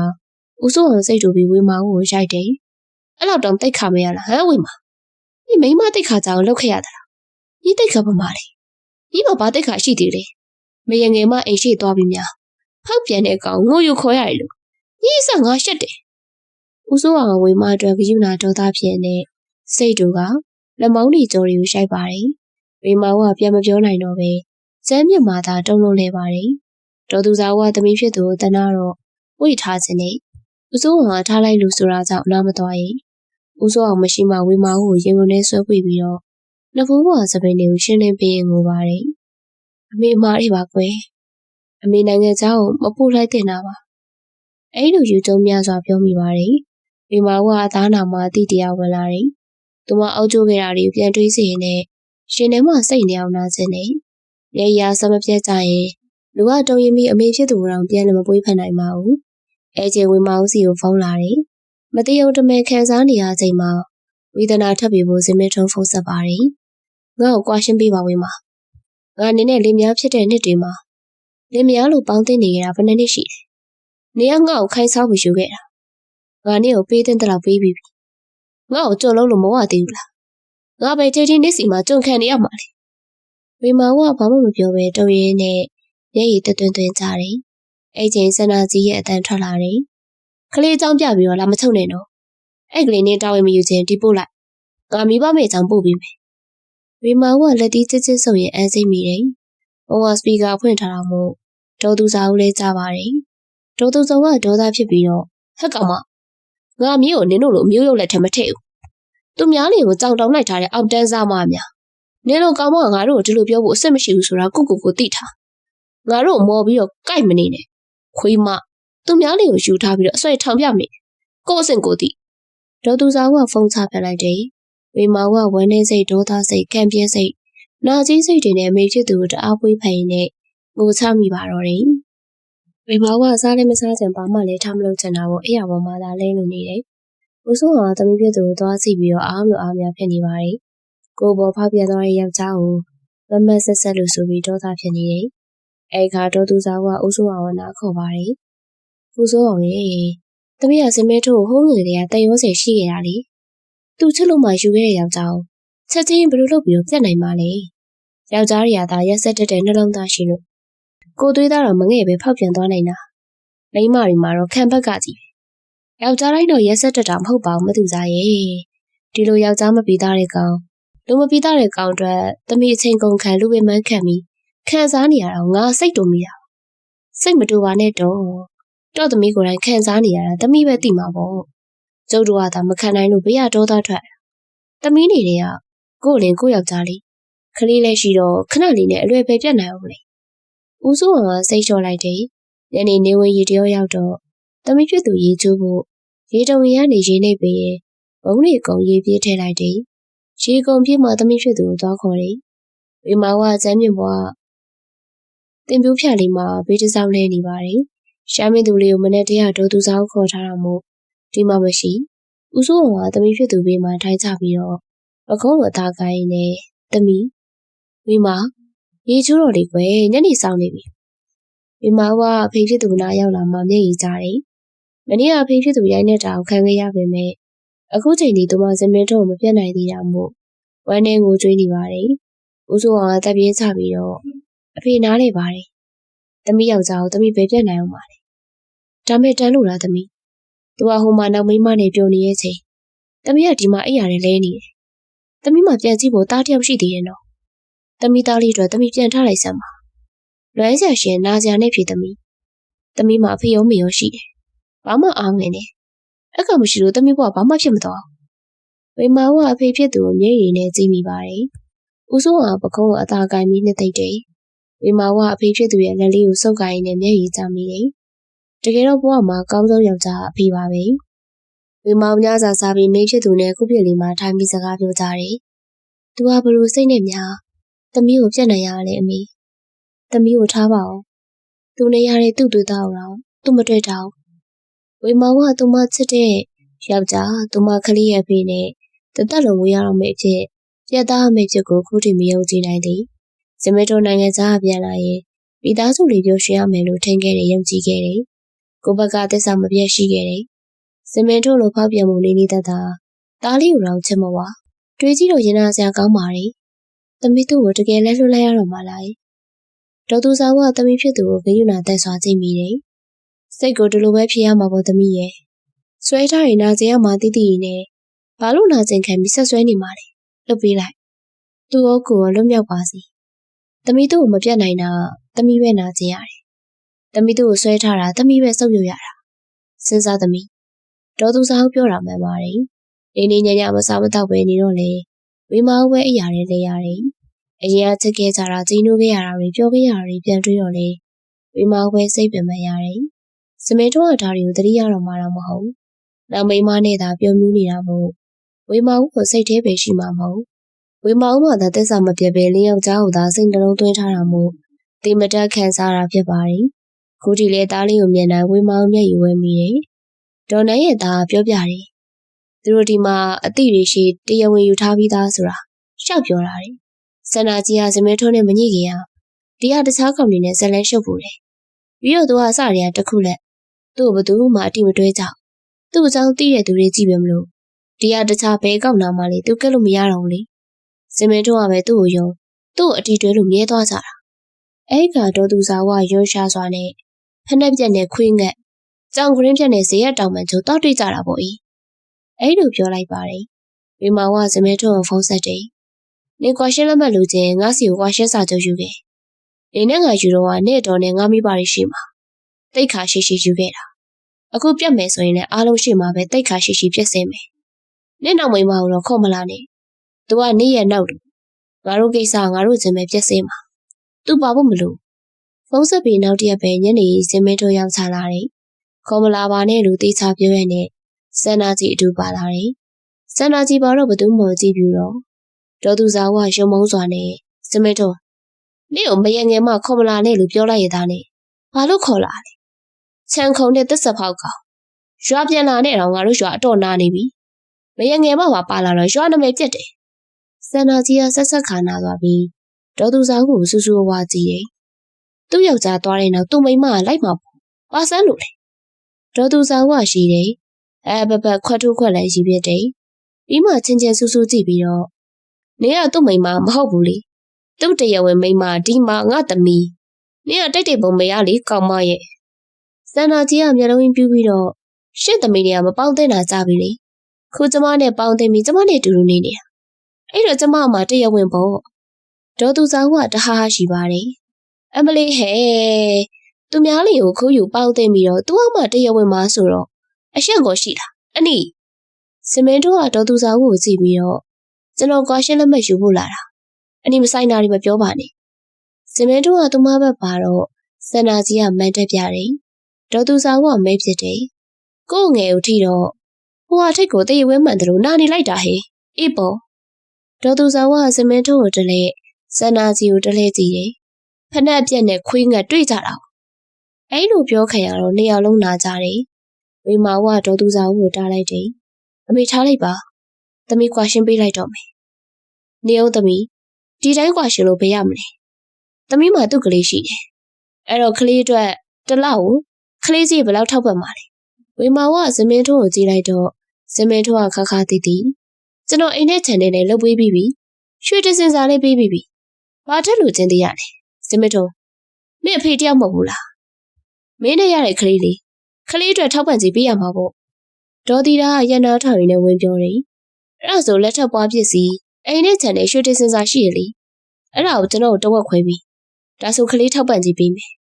အဲ့ခါစန္ဒာကြီးကဇမင်းတို့လက်ကိုကိုင်လို့ပြီးတူတူခါခါဦးကိုဇမင်းရှင်တော့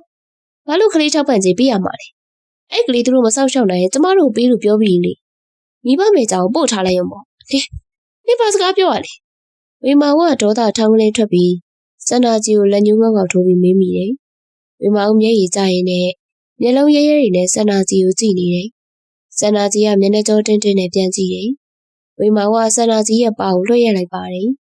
ဝေမာဦးစင်မင်းတို့ကစန္ဒာကြီးကိုထိတော်ရှေ့တိုးလာတယ်ဝေမာဦးကစင်မင်းတို့ကိုပါရိုက်ချပြလိုက်တယ်အောက်တန်းစားနှစ်ကလေးကိုမိဘမဲ့ကြောင်ပို့မယ်လို့ပြောနေတာဟဲ့အဲ့ဒါနင်းနဲ့ရတဲ့ကလေးနှစ်သွေးသားလေးနှစ်လူစိတ်ရှိရင်ဘယ်သူဘက်ကနားမလဲဆိုတာသိရမှာပေါ့ဝေမာဦးကစင်မင်းတို့ရဲ့အင်ကြီးစာကိုဒေါသစိတ်ဝမ်းနေစိတ်နာကြီးမှုတွေနဲ့အတူဆွဲဆုပ်ရင်းနဲ့ဘာကိုနောက်တစ်ချက်ထည့်ရလိုက်တယ်သိနာကကို့သွေးသားကိုတော့မသိရတော့တဲ့ဒီနင့်မို့နေလားဝေမာဦးကငိုတန်းစွတ်နေတဲ့အတန်အော်ကြီးနဲ့တဲတဲစီပြီးပြောလိုက်တယ် ဝေမောင်ကလောက်တော့ဆန္ဒကြီးကိုလည်းဒေါ်သူဆောင်နဲ့ဒေါ်တီရာတို့ကဆွဲလို့ကြပါတယ်။အစရမန်းထောင်နေတဲ့ဆန္ဒကြီးကိုသူတို့လုံးချင်လို့အသေးရနေကြတာဖြစ်ပါတယ်။ဝေမောင်ကတီးခတ်နေလို့သာသူတို့ငြိမ်နေကြတာဖြစ်ပါတယ်။ဝေမောင်ကမျက်ရည်တက်တော့ကြရင်စင်မင်းတို့ကိုကြည့်ပြီးတော့နေအိမ်နဲ့ချန်နှာခေါင်းပေါက်လောက်နဲ့ရွှေတစင်စားတသက်လုံးစောင်းကုန်တော့လို့ထင်နေရလားဟမ်ဦးစိုးအောင်ဝေမောင်ကိုအနာဆွဲခေါ်ပြီးတော့ဒေါ်သူဆောင်နဲ့ဒေါ်တီတာကိုလည်းတားတယ်ဒေါ်သူဆောင်ကဖောက်ပြန်တဲ့ကောင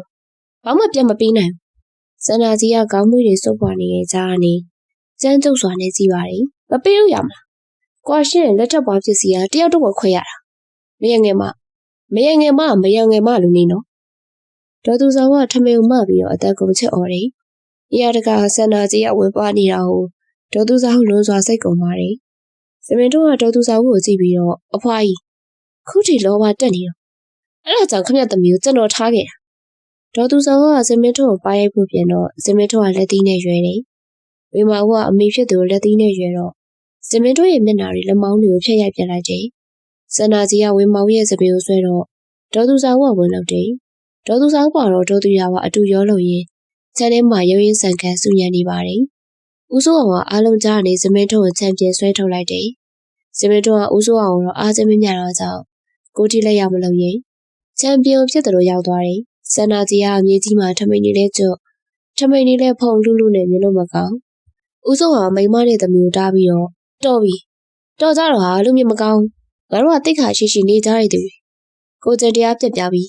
းတိတ်ခါဆိုတာဘာမှမသိတဲ့သူတွေနဲ့ရဲ့ဖြစ်ရတာတိတ်ရှက်ဖို့ကောင်းတယ်စန္ဒာကြီးကဖနက်တွေကိုလက်ကကောက်ပြီးတော့ထမိန်မနိုင်ပေါ်ဝမနိုင်နဲ့စမင်းတို့ရှိရာချမ်းမြေဘက်ကိုဖုတ်ဖက်ခါပြီးပြေးထွက်သွားတယ်ဦးစိုးကစမင်းတို့ကိုလမ်းကြည့်ပြီးတော့စမင်းတို့ငါတို့ကမင်းနဲ့အေးစီညှိနှိုင်းမှုခေါ်တာ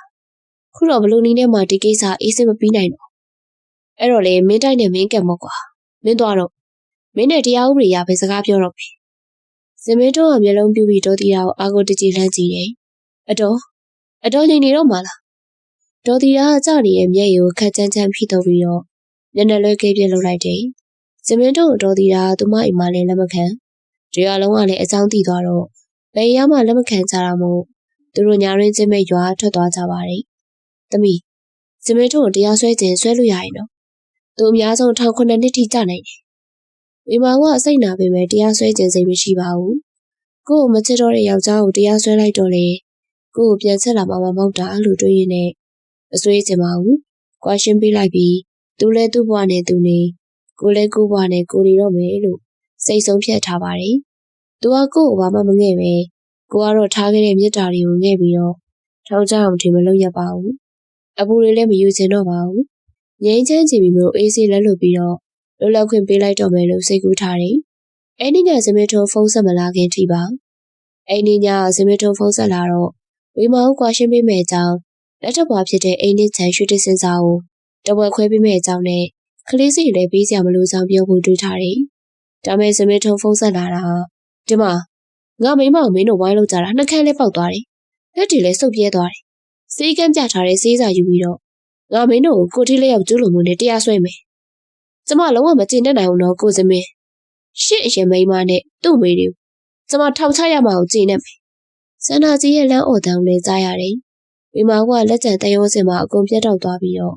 ့စိတ်ထဲမှာခါးသီးစွာယုံမုန်းမိပါတယ်။ဒီလိုလာတော့ကကျတော့ငါယောက်ျားကိုငွေလိုတောင်းပန်ပြီးတော့ပြန်လာခဲ့ဖို့တောင်းဆိုနေတဲ့ကောင်မသူ့ရွာကိုငါတို့လာတော့သူ့ဝိုင်းထဲလာတာသူ့ပိုင်ပဲဆိုပြီးတော့ငါတို့ကိုတမိသားစုတော်ဝိုင်းလုပ်တယ်။ခွေးကြိုက်ခံရဟေးတမိသားစုတော်ဝိုင်းကြိုက်တာ။မိမကလက်တွေတဆက်ဆက်တုံပြီးတော့ဟဲ့စမင်းတို့ဒီဖုန်းစပီကာဖွင့်လိုက်စမ်း။နင့်မရေငယ်မှာကြောင်းစပီကာဖွင့်လိုက်။ဝေမာကစမင်းတို့ဖုန်းစပီကာဖွင့်ခိုင်းတော့စန္ဒာကြီးကဖုန်းကိုစမင်းတို့စီကဆွဲယူလိုက်လားမသိ။နင်ကဘာပြောချင်လို့လဲ။အေးနင့်ယောက်ျားလို့ပြောရအောင်။နင်နဲ့အဲ့ကောင်ကတရားဝင်ယူထားလို့လား။ဟိုကောင်လည်းမေးလိုက်စမ်းပါ။နင်ကတရားဝင်ယူထားရလားတိတ်တိတ်ပုံလားလို့။ကိုမရေငယ်ဆိုတာမေ့နေရလားမေ့ထားလား။ဟက်ကောင်မငါတို့မိသားစုကိုခွေးလို့ပြောအောင်။နင်ကရင်ကြိုက်လို့ငါတို့ကခွေးယူနဲ့ခွေးကောင်ပြန်ကြိုက်ရတာဟဲ့။နာကျင်တာနစ်လို့အစ်မရှိတိတ်ခါမရှိအရှက်မရှိတဲ့ဟာမှနေရံဖက်ဖြစ်ရတာငါတို့ဘက်ကအစတရားနာတယ်ငါတို့နေကကိုထိလျောက်ကျိုးလို့မျိုးနဲ့တရားစွဲမယ်ပေါ့ဟုတ်လားစမင်းတို့နေကငါအိမ်တော်ကြီးဖောက်ပြန်မှုတလေတမယာစနစ်သုံးပြီးတရားပြန်ဆွဲမယ်နေမှုကအာမခံမရအောင်တော့ ကိုစင်ပွားလူလိုထင်မနေနဲ့နင်တို့လိုခြံခုံတော်နဲ့စနိုက်ကြုံမှအတွက်ဘယ်သူမှနေရာမပေးဘူးအဲ့ဒါခေါင်းနဲ့တေအောင်ရိုက်မှတ်ထားဝေမာဝဖုန်းချပြပြီးတရားစွဲမယ်လို့စိတ်ပြောင်းလိုက်တယ်ဦးစိုးအောင်ကိုရှင်းနေရှာခိုင်းတော့အမျိုးသမီးရှင်းနေတရားကိုဆက်မိကြတယ်ဝေမာဝအမျိုးသမီးရှင်းနေတဲ့အကြောင်းစုံရင်ဖွင့်နေသူမမရှိတဲ့တပ်ပုံတက်တီဗီဒီယိုတက်တီနဲ့လုံတလားဆိုတဲ့အကြောင်းသိချမိတယ်အမှုတိဆောင်လို့တော့ရပါတယ်ဒါမဲ့ဒီတက်တီခါလို့ရင်တော့ပိုကောင်းတာပေါ့သူတို့နေတဲ့မြို့ဟာရဲစခန်းမှာတိုင်ချက်ဖွင့်ပြီးရင်သူတို့နေတဲ့အိမ်မှာအတူရှိနေတော့ရဲရင်နဲ့ဝင်ဖိုင်တော့ပို့အဆင်ပြေတယ်ဝေမောင်ကအမျိုးသမီးရှိနေတဲ့စကားအတိုင်းရန်ကုန်ကရဲစခန်းမှာတိုင်ချက်ဖွင့်နေဒါမဲ့ချက်ချင်းလိုက်ဖမ်းမပေးသေးအချိန်ဆောင်ရသေးတယ်ဝေမောင်ကလိုက်ဖမ်းမိမဲ့ချိန်ကိုအချိန်ပြည့်ရဲစခန်းမှာထိုင်ဆောင်နေရတယ်ဇမေတိုးနဲ့စန္ဒာကြီးတို့တခြားနေရာကိုပြေးမှလဲဆိုတာကြောင့်သူတို့အိမ်ရှိကနေမတိမသားခြောက်ထားရတယ်။ညောင်လုံးအိမ်မှာတူရှိနေချိန်နဲ့ရဲစခန်းကလိုက်ဖမ်းပေးချိန်တိုးတဲ့အခါဇမေထုံဖမ်းခံလိုက်ရတယ်။ဇမေထုံဖမ်းခံရတဲ့အခါစန္ဒာကြီးကကိုလူယုံမှုကြိုးစားတယ်။တရားရုံးကိုရောက်တော့ကျမကတူလာပတ်သက်လို့ပြန်ပတ်သက်နေတာပါ။ကျမဘာပြစ်မှမလုပ်ထားပါဘူး။ဝေမာဝစန္ဒာကြီးကိုပါဆွဲချမိတယ်။တူလာပတ်သက်လို့ပြန်ပတ်သက်နေတာဟဲ့လား။ငါ့ကိုနေမိမချင်းလဲကိုချင်းစာမပေးနိုင်ဘူး။ခလေးရှိတာနေနဲ့ပါဆိုင်လို့နင်ပြောခဲ့တာလေ။အဲ့ပါစက်ကမဟုတ်ဘူးလား။ဟမ်ကောင်မကျမအဲ့လိုပြောခဲ့တာဘာဖြစ်လို့လဲ။ကျမကိုတရားစွဲလို့မရဘူးနော်။ကျမကလူလို့အမဘာမှလုပ်လို့မရဘူး။ဝေမာကမန်ထောင်နေတဲ့စန္ဒာကြီးကိုဒေါသဖြစ်ပြီးတော့စပိန်မွေးဆောက်ဆွဲကပါးရီလှိမ့်ချပြလိုက်တယ်။စန္ဒာကြီးကလည်းစပိန်မွေးပြန်ဆွဲတယ်။အမျိုးသမီးရှင်းနေရဝေမာကိုတားပြီးတော့မဝေမာစိတ်ထိမအောင်အမျိုးသမီးရှင်းနေရဝေမာဦးနဲ့စန္ဒာကြီးကိုလူချင်းခွဲလိုက်တယ်။စန္ဒာကြီးကဟင်းကနေပဲရွက်ပြီးတော့ဝေမာဦးကိုကြီးကဇရိုက်ဆန်လိုက်တဲ့ဟာမှဟဲ့ကောင်မငါတော်သူမလို့တော်စရိုက်ကျန်းနေဇရိုက်ဆန်နေထားတော့နင့်လူဟာမြို့ကြီးပြကြီးမှနေပြီးတော့အရှိမရှိသူများလေးကိုခုအပြစ်ကင်းစရာကိုစောင့်နေတဲ့အပုပ်သုံးမှတတိရှိရလားလီအာပဲကြင်မနေနဲ့နင့်လူကောင်မတွေကိုလှုပ်လို့ဇရိုက်ဆန်နေလို့ပြောခရရင်ပြောခရပါစေတန်အောင်လုပ်မယ်စန္ဒာကြီးကစကားနဲ့သာလေးချေပေမဲ့ဝေမာဝကိုနိုင်အောင်ပြန်မလုပ်နိုင်မားတာလေသူမမလို့ဝေမာဝလုပ်ရင်တရားရုံးကဘယ်သူမှဝင်မဆွဲကြတဲ့အခါမလုပ်ရင်ဝေမာဝစန္ဒာကြီးကိုခဲမကြည့်နိုင်ဒီတိုင်းလို့ဒါမပေးနိုင်တာကြောင့်အမျိုးသမီးရှိနေတဲ့တိုင်ပဲနေတကယ်ပဲလူလို့ဆိုရင်တရားစွဲလို့မရဘူးလားမအမျိုးသမီးရှိနေတာခက်အေးပြုံးပြီးတော့ရတာပေါ့ဒါမဲ့သူ့ဘာဆိုရင်ပတ်စံထက်ကုန်မှနော်ရတယ်မစောင်းကြွနေတဲ့မယငယ်မှာထောက်ကြရင်ပြီးရောဝေမာဝကစန္ဒာကြီးရဲ့မန်စောနေတဲ့မျက်နှာနဲ့ပြောဆိုကိုကြားရမြင်ရရင်စိတ်ထဲမှာတလုံးလုံးခံစားနေရတယ်စန္ဒာကြီးကသူများလင်သားကိုဟူးယူပေါင်းသိပြီးတော့သူ့အမတရုပ်လိုပုံဖော်ပြခဲ့တယ်ရှေ့အကောင်မှမသိပြည့်ရှိသူလိုလည်းမသိငယ်တဲ့ပြင်အပြစ်ကိုဖုံးပြီးတစ်ဖက်ရန်ပြန်တွေ့တယ်ဒီလိုမိမမျိုးဝေမာဦးလုပ်ပေးလိုက်ရင်ကောင်းကောင်းတော့အိပ်ပျော်မှာမဟုတ်သူများရဲ့ဘဲလင်သားကိုကြောက်တောင်းနိုင်အောင်လဲဆိုတာမသိနိုင်တာကြောင့်စမင်းထုံးလိုမလောက်တာလောက်ထောင်ချခြင်းနဲ့ဒေါ်သူစာဝကလည်းစန္ဒာကြီးကိုပညာပေးချင်တာမို့ဝေမာဦးရဲ့စန္ဒာအတိုင်းလုပ်ခြင်းနဲ့အမျိုးသမီးရှိနေတဲ့နောက်တစ်ချိန်ကြီးကတိုင်မယ်တော့အိမ်တော်ရှိမှန်တည်ရဲ့လက်ခံပေါင်းတဲ့အပြိုဖြစ်ဖြစ်တစ်ခုလည်းဖြစ်ဖြစ်အားပေးကူညီမှုနဲ့တော့တရားစွဲလို့ရပါတယ်ဝေမာဦးသိဝမ်းသာသွားတယ်သူမသူတစ်ပါးဒုက္ခရောက်မယ်ကြီးဝမ်းသာတာမကောင်းမှန်းသိပေမဲ့ကိုယ့်လေယောက်ျားကိုပေါင်းသိပြီးကိုလိုရုံကအပြစ်ကင်းသူလိုဟန်ဆောင်မှန်းထောင်နေတဲ့မိမကိုတော့အလိုမပေးနိုင်ပါဘူးဒေါ်သူစာဝကအမျိုးသမီးရှိနေတောင်းတလောက်အခါချင်းကိုပေးပြီးတော့စန္ဒာကြီးတရားစွဲခံရရင်ပြီးရောလို့ပြောလိုက်တယ်တရားစီရင်ချက်ချတဲ့ကဇမင်းထုံးကထောင်ကားနေကြခံရပြီးတော့စန္ဒာကြီးကစီရင်မှုမပါဝင်စန္ဒာကြီးကဝေမောင်နဲ့ဒေါ်သူစာဝကိုအောင်းလိုက်သူကြည့်နေကြည့်ပြီးမဲ့ပြုံးသွားတယ်ကျမကိုရှင်တို့ဘာမှလုပ်လို့မရပါဘူးဒီမှာမဝေမောင်ကျမစေတနာနဲ့အကျဉ်တစ်ခုပေးမယ်နော်ရှင့်ဝေတွေတဲတဲ့ရည်သွန်းလို့လက်ကားဖြုံးတရမရောက်ခြင်းတော့စိတ်လျှော်လိုက်တော့အဖြစ်ဆိုခြင်းဖောက်ပြန်ခြင်းစိတ်ရှိပြီးတော့ရှင့်ပေါ်သက်စာမရှိတဲ့ရှင့်ယောက်ျားကိုသာအပြစ်ရှိတာပါကျမကသူတို့ရဲ့တောင်ပေးမိအောင်ပဲဝေမောင်ကအံကိုတင်းတင်းစိတ်ပြီးတော့စန္ဒာကြီးကိုစူးစူးဝါစိုက်ကြည့်ပါတယ်စင်မင်းထုံးထောက်ကျသွားလို့နိပစကဒီစကားထွက်လာတာပါကောင်မရဲ့ငါသာအသာတကြီးကွာရှင်းပေးရင်နေရအဲ့အကောင်ရဲ့မိမရဲ့ယောက်ျားရည်ဆိုပြီးတော့ခွေးဆက်ခင်းနေဦးမှာလေမသိရင်ခံအောင်ပဲမိုးကောင်းတော့ရွာထောင်းပေါ်ဟာနေလွတ်ပြီးတော့ထင်မနေနဲ့ငါကနေကသူများယောက်ျားကိုအိမ်အောင်တယ်မဲ့လက်ခံပေါင်းတဲ့အားပေးကူညီမှုနဲ့တရားစွဲဦးမှာစန္ဒာကြီးကတစ်ချက်မရွတ်တဲ့မျက်နှာနဲ့ခက်အေးပြုံးပြသွားတယ်ဆွဲလို့ရရင်ဆွဲပေါ်လို့ဒီမှာအေးလူပြောသွားတယ် ဝေမာဝတော့အန်စိန်နဲ့ပဲအားမလို့အားမရဖြစ်ကြခဲ့တယ်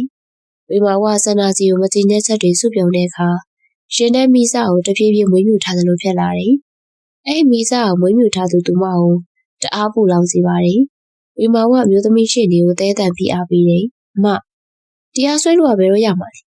အဲ့ကောင်မကိုထောက်ကြအောင်မှကျမချိန်နဲ့မှာနော်ဟိုကောက်လိုပဲအနည်းဆုံး9နှစ်ကြာအောင်လုပ်ပြီးပါမျိုးသမီးရှင်တွေကပြပြတလဲလက်ခံသဘောတူတယ်လုပ်ပြီးမယ်ပူနေညမဆွဲချက်တင်ပြီးမှအမဆွဲချက်အောင်ရင်တရားထက်ဆွဲလို့ရမယ်အဲ့ကြိုင်အဲ့မိမထောက်ကြမှာဝေမာဝငွေအားနဲ့လိုက်တယ်ဆွဲချက်တင်ရမယ်ဆိုတော့လေမျိုးသမီးရှင်နေတဲ့တူလူအားပါလိုက်ပြီးတယ်လူလဲပင်မငွေလဲကုန်ဖြစ်လာတဲ့အခါစန္ဒာကြီးကိုတရားစွဲဖို့အတွက်အတော်ကုန်ကြများလာတယ်ဒါမဲ့ဝေမာဝကလည်းမလျှော့ချင်သေးအမုန်းနေနာကြီးချက်တွေမကြည်တဲ့ချက်တွေနဲ့သူမရံပိုးလောင်နေစေမှုစန္ဒာကြီးတရားစွဲခံရပြီးထောင်ချမှဝေမာကိုငြိမ်းချမ်းမယ်သူမကိုကြည့်ပြီးတော့သူဆောင်ကစိတ်ပင်ပန်းလာတယ်ဦးစိုးအောင်ကလည်းမရတော့တာသိပြီမလို့လက်လျှော့လိုက်စေချင်တယ်ဒါမဲ့မျိုးသမီးရှင်နေရဆွဲချက်တင်ပြီးပြီလို့ဆွဲနေသေးတာမို့ဝေမာကိုဖြောင်းဖြလို့မရဒီနေ့ဝေမာဦးရဲ့အကြောင်းစုံကိုကြားတဲ့ဦးစိုးအောင်ရုံဝင်ခွေဦးမြင့်လိုက်ရရွာရောက်လာတယ်ဦးမြင့်လိုက်ရလက်ရှိဥပဒေကြံပေးလုပ်နေတဲ့သူမို့ဥပဒေအကြောင်းကောင်းကောင်းသိရသူဖြစ်ပါတယ်အဲ့ခါဝေမာဦးကိုစန္ဒကြီးကိစ္စလက်လျှော့ဖို့အကြံပေးတယ်ဝေမာဦးကလက်မခံဦးမြင့်လိုက်ရဝေမာဦးကိုတေချာရှင်းပြပြီးဖြောင်းပြတယ်တူမကြီးဘယ်ပြိုလူလို့တစ်ခုလက်ကိုမှအိမ်တော်ကြီးဖောက်ပြန်နေမှုနဲ့တရားစွဲလို့မရဘူးဝေမာဦးကဦးမြင့်လိုက်ရဲ့စကားကိုသဘောမတူသူမအမျိုးသမီးရှေ့နေပြောထားတာဆွဲချက်အောင်ရင်တရားစွဲထောင်ချလို့ရတယ်ဆိုတာကြောင့်ဝေမာဦးကအထွန်းတက်ပြီးတော့ရပါတယ်ဦးသမီးငါထားတဲ့မျိုးသမီးရှေ့နေရပြောတယ်အပြိုဖြစ်ဖြစ်တစ်ခုလက်ဖြစ်ဖြစ်လူဖြစ်ဖြစ်အိမ်တော်တဲ့ယောက်ျားကိုအိမ်တော်ရှိမှတည်တည်ရနဲ့လက်ခံပေါင်းတဲ့အားပေးကူညီမှုနဲ့ဆွဲလို့ရတယ်ဦးမြင့်လိုက်ရကောင်းရင်ပြတယ်မရဘူးသမီးဦးကြီးကအခုလက်ရှိဥပဒေကြံပေးလုပ်နေရမို့သမီးထပ်ပိုတီလို့ပြောနေတာသူများလင်သားယောက်ျားနဲ့အိမ်တော်ကြီးဖောက်ပြန်လို့ထောက်ကြတဲ့အပြိုတစ်ခုလည်းတယောက်မှမရှိတယ်လို့ပြောရင်သမီးပြောတဲ့အမျိုးသမီးရှိနေဦးစီရင်ချက်ပြပါလို့ပြောလိုက်ဝေမာဦးကသူမအသေးတယောက်ဖြစ်တဲ့ထထဆန်ကိုဖုန်းဆက်မိတယ်ဝေမာဦးနဲ့ထထဆန်သူမတို့ရွာကိုကော့စမက်တစ်ပစ္စည်းတွေလာကြော်ညာတော့တီးကျွမ်းခဲ့တာဖြစ်ပါတယ်ထထဆန်လည်းအိမ်တော်ကြီးဖောက်ပြန်တဲ့ယောက်ျားဖြစ်သူကိုထောင်ချထားတာဖြစ်ပါတယ်ထထဆန်ရဲ့ယောက်ျားအပြိုနဲ့ဖောက်ပြန်ခဲ့တာမို့ဝေမာဦးမေးကြည့်တဲ့အခါထထဆန်အမယောက်ျားတော်ကလေအပြိုမိမကိုတရားစွဲတာထောင်ချရလို့ကြားမိလို့ဟုတ်မဟုတ်သိချင်တာဒီမှာကျမယောက်ျားနဲ့ဖောက်ပြန်နေတဲ့တခုလည်းမိမအောင်လေတရားစွဲချင်နေရလေဆွဲမရအောင်ပြောနေလို့အဲ့ဒါမှန်ပဲဝေမာကြီးငါတို့ကလည်းအဲ့ဒီမှာထောင်ချတယ်ဆိုပြီးသတင်းသာထွက်သွားတာတကယ်ပမာထောင်ချလို့လေဆွဲချက်တင်တဲ့နေရာမှာပြုတ်ပြီးတော့လှုပ်ပေးလိုက်ရတာပဲဒါပေမဲ့တော်တော်ရှက်ကွဲသွားတာပေါ့သူများယောက်ျားနဲ့ဖောက်ပြန်တဲ့အပြိုမှာတူးဆိုပြီးတော့လူတိုင်းကဝိုင်းကဲရဲ့ရှုံချကြတာလေလူတော့မတိုးရတော့အဲ့ဒါပြစ်တယ်ပဲဒါဆိုကျမတို့ကိုအိမ်တော်ကြီးဖောက်ပြန်ခါတဲ့မိမတွေမတရားလိုက်တာမတက်ဆင်အပြိုးဆိုပြီးသူများတွေကိုစနိုင်နေရတဲ့ရှက်ပင်းနဲ့မပြိုပဲရဲရဲနဲ့ပြိုနေတဲ့ဟာမတွေကြောင့်အိမ်တော်တွေခွဲရပေမဲ့သူတို့လူဟာမတွေကတော့အေးစေလူတော့ကမှလွတ်နေအောင်ခံရစရာကောင်းလိုက်တာအေးပေါ့အဲကြောင့်လေသူတို့ပြောသလိုကိုယ့်လေကိုယ်နိုင်အောင်မထိန်နိုင်နဲ့ငါတို့မရက်ကြီးတွေပြစ်လို့ပဲပြောရအောင်ပါပေါ့အမှန်တော့ဥပဒေကိုပြင်သင့်နေတာသူများရဲ့နောင်ယူပြိုခွဲစီရဲ့တခုလက်မာတွေအပြိုမတွေကိုလေဒီတယောက်ကိုအေးအေးယူပေးတဲ့ချန်ခုံတော့စနိုက်မှာပြတ်တန်ခံတဲ့ဝေမောင်နဲ့ထထဆန်တို့မကြည်တဲ့ချက်တွေကိုတယောက်တစ်ပြန်ရင်ဖွင့်မိတယ်။ဦးမြင့်လိုက်ပြောခဲ့တဲ့အတိုင်းစန္ဒကြီးကိုဆွဲချက်တင်ထားတဲ့ဆွဲချက်ပြုတ်တယ်လို့မျိုးသမီးရှိနေရပြောလာတယ်။ဆွဲချက်ရင်တရားဆွဲလို့ရမယ်။ထောင်ကြမယ်လို့အာမခံခဲ့တဲ့မျိုးသမီးရှိနေရအခုအခါစကားမညီတော့ပဲရှော့ချသွားတယ်။ဝေမောင်ကမျောလင်းချက်ပြီးတဲ့မျိုးသမီးရှိနေကိုဒေါသထွက်မိတယ်။တူမကြီးသူတို့ကဒီလိုပဲပြောမှာပေါ့။သူတို့တို့ကအဲ့လိုတရားဆွဲလို့ရပါတယ်ဆိုပြီးတော့တူမကြီးနဲ့ဆက်ပတ်သက်နေသူအခကျင်းကိုရနေရလေအဲ့တော့မလုံးပေးထားတာပေါ့စိတ်လျှော့လိုက်ဦးမြင့်နိုင်ရနားချတယ်စန္ဒကြီးကတော့ပါတက်နိုင်တယ်လေဆိုပြီးခွေအားနေသူမအားရနေတော့မှလို့ဝေမောင်တွေးမိရဲ့စိတ်ထဲမခံမရဖြစ်ရပြန်နေအဲ့ခါတော့သူစားဦးကဝေမောင်ရဲ့ကြောလေးကိုအသာပုတ်တဲ့ရင်နဲ့အကုန်ပြီးသွားပြီပဲသမီးတရားဆွဲမရလို့အကောင်မထောင်မကြလေသူ့အကူတူနဲ့သူသွားပါလိမ့်မယ်သူလုပ်ခဲ့တဲ့လောက်ရကသူ့ကိုပြန်ချိုးပေးလိမ့်မယ်လို့အမေတော့ယုံတယ်သူများရင်တော်ပြပြစေတဲ့မိမဘယ်တော့မှမအေးချမ်း။သမီးကသူ့ဘူးကိုမသေးထားပါနဲ့။လှုပ်ချလိုက်သမီး။သမီးကိုသမီးလွတ်မြောက်ခွင့်ပေးလိုက်ပါ။ဝေမောင်ကအချိန်တော်တော်ကြာမှအဲ့ဘူးမီယာနဲ့လွတ်မြောက်တယ်။ဒေါ်သူစာဦးပြောတာမှန်ပါတယ်။ ကိုကလွတ်ချမှာကိုကလွတ်မြောက်တာဖြစ်ပါတယ်ကိုမလွတ်ချနိုင်သူရဲ့ကိုကိုတမြင့်မြင့်လောင်မြိုက်ပူလောင်နေတာဖြစ်ပါတယ်ဝေမာဝစမင်းထုံးတစ်ဖက်သက်ကွာရှင်းခွင့်တင်နေ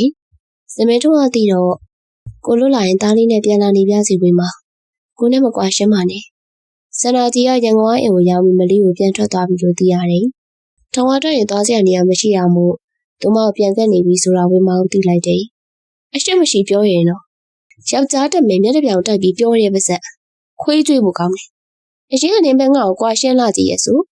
မျက်ပါစက်ကပဲပြောခဲ့ရလေ။နင့်ကစကားမျိုးရိုးတက်တဲ့ကောင်ပဲ။ငါသားနဲ့ပြန်လာနေစရာမလိုဘူး။နင့်ကိုဘယ်သူမှလည်းလက်မခံအောင်။တော့လည်းငါသားကိုတရားကိုစိတ်မကူနဲ့။ဝေမောင်ကယတိပြတ်ပြောပြလိုက်တယ်။ယောက်ျားတွေကဖောက်ပြန်တော့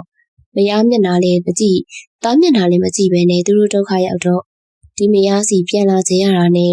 သားနဲ့ပြန်နေခြင်းရတာနဲ့အဲ့စကားပြောတတ်ကြတယ်ဝေမာဝရွှန်းလဲရှုံမုံလဲမုံနေအရင်အမြင့်တော်မပြတ်နိုင်တာကြောင့်တောင်းပန်ခါရခဲ့ပြီးတာကိုပြန်တွေးကြည့်ရင်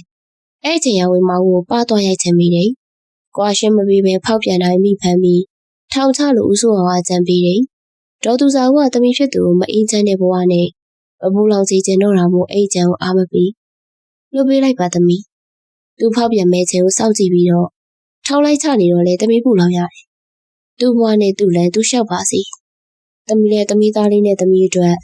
အကျိုးရှိတာလို့ရင်ဘဝကိုဖျက်ဆီးမှာကွယ်ဟုတ်ကဲ့သမီးလွတ်ပေးလိုက်တော့မယ်အမေသမီးကွာရှင်းလိုက်တော့မယ်သူရောသမီးရောလွတ်မြောက်သွားတာပေါ့ပြစ်ဒဏ်လေးပေးပြီးပြီမလို့ကွာရှင်းပြီးရင်ဒီဘဝဤဇက်ဟာတည်တင်ကုန်ပြီလို့ဝေမဟုတ်တွေးလိုက်တယ်ဘယ်နာကျင်မှုမဆိုကိုကလွတ်ချတတ်ဖို့ပဲလိုတာပါလွတ်ချလိုက်ရင်ကိုလွတ်မြောက်သွားပြီနာကျင်မှုဆိုတာလည်းအချင်းအားကူစားသွားမှာမလို့လွတ်မြောက်ပါစေသာပရိသတ်များရှင်စာရေးဆရာမကျူကျူလိုပဲဦးရေးသားထားတဲ့လွတ်ရွလွတ်မြောက်ပါစေသာဆိုတဲ့ဇာတ်လမ်းလေးရဲ့အစအဆုံးကိုဖျက်တင်ဆက်ပေးကြတာပါနောက်ဆရာပေးခဲ့ကြတဲ့ပရိသတ်တဦးတယောက်ချင်းစီကိုကျေးဇူးတူပဲတင်ရှိပါတယ်ရှင်